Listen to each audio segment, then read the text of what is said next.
Bonjour à vous, Clovis Casali du service politique de France 24. Vous étiez un petit peu plus tôt devant le bureau du siège des Républicains. On va y revenir, mais d'abord ces tâches qui s'annoncent du moins compliquées pour le Premier ministre reconduit.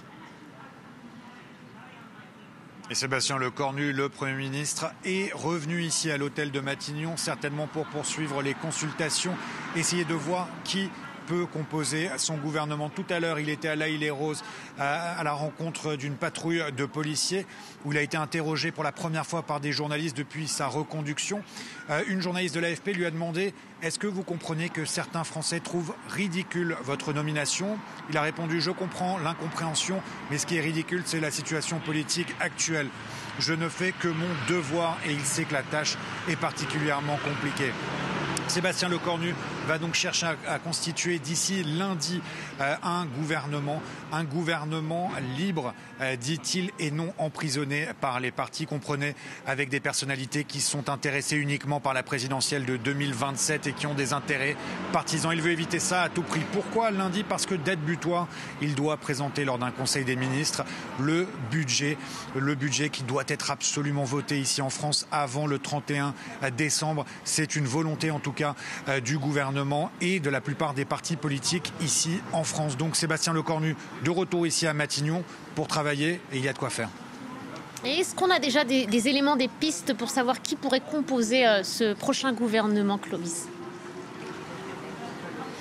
A priori, ce sera un gouvernement beaucoup plus technique que le précédent, avec de nouveaux visages, peut-être même des préfets qui deviendraient ministres. Notamment, ce que l'on sait, c'est que la gauche a claqué la porte des négociations. La gauche qui voulait absolument un Premier ministre de gauche, c'est peine perdue et elle est furieuse.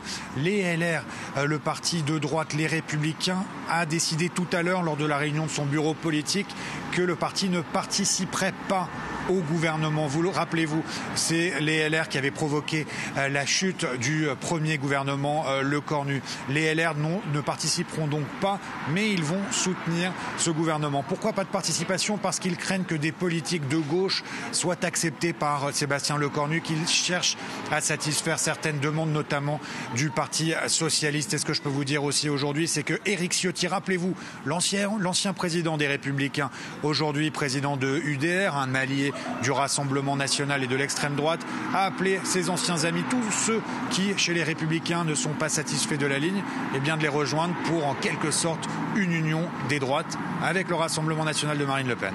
Merci beaucoup, Clovis Casali, en direct de l'hôtel de Matignon. Merci à vous.